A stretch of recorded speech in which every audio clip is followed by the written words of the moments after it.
Imaginez la scène. Vous êtes suspendu à plusieurs dizaines de mètres au-dessus du vide, sur un pont qui oscille sous vos pieds.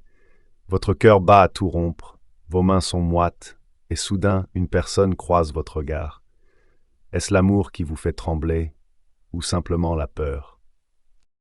Notre cerveau est un maître de l'illusion.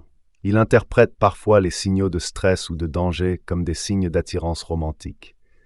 Ce phénomène, appelé la mauvaise attribution de l'excitation, explique pourquoi nous confondons si souvent la terreur et le désir.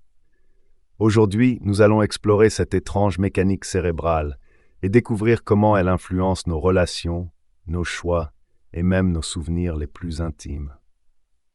Mais d'abord, plongeons dans l'une des expériences les plus célèbres de la psychologie. L'histoire du pont suspendu de Capilano. En 1964, les psychologues Donald Dutton et Arthur Aron ont mené une expérience ingénieuse sur le pont suspendu de Capilano au Canada.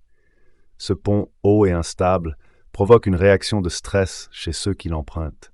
Le cœur s'emballe, les mains deviennent moites et l'adrénaline inonde le corps.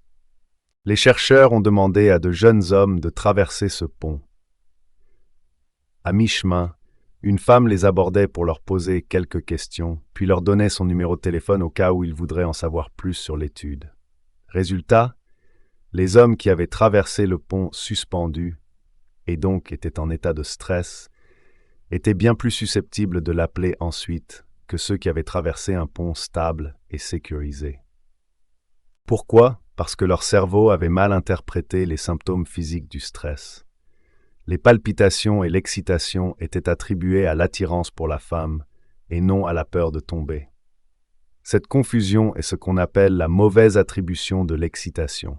Notre cerveau, face à une réaction physiologique intense, cherche une explication et se trompe souvent de cible. Pour comprendre pourquoi cette confusion se produit, il faut plonger dans notre système nerveux. Lorsque nous sommes confrontés à une situation stressante ou dangereuse, notre corps libère de l'adrénaline. Cette hormone prépare notre corps à réagir.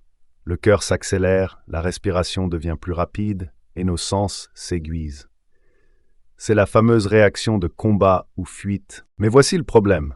Ces mêmes symptômes, cœur qui bat la chamade, mains moites, sensation d'excitation, sont aussi ceux que nous ressentons lorsque nous sommes attirés par quelqu'un. Notre cerveau confronté à ces